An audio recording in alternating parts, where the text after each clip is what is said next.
thanks. Now to a signature issue here at 17 News, pedestrian safety. A man has died following a hit-and-run accident in Oildale.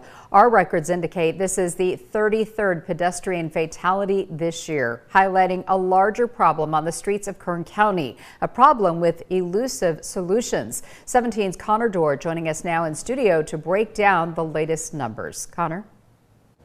Tammy, the most recent pedestrian death, Roberts Lane and Plymouth Avenue, around 1:15 this morning. Highway Patrol says the motorist who struck and killed that pedestrian took off. CHP has investigated 13 vehicle versus pedestrian deaths this year, 11 of those in Bakersfield. Bakersfield police are investigating 14.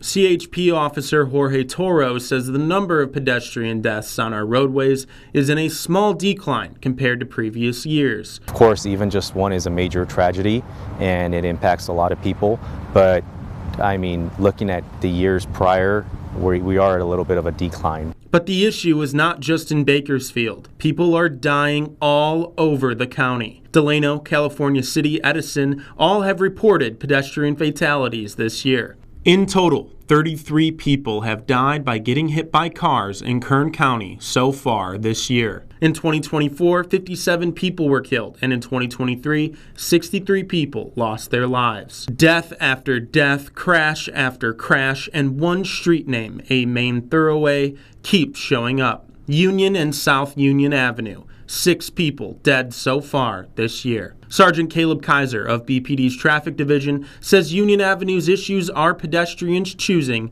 not to use marked crosswalks. An overwhelming majority of these collision investigations have determined that the pedestrians were the ones primarily at fault.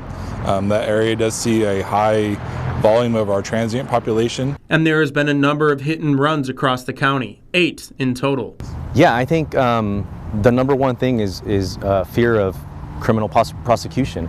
And in most of these cases, what we do see is that the pedestrian is at fault. So if the driver would have remained on scene, they would have been just fine if they would cooperate with the CHP.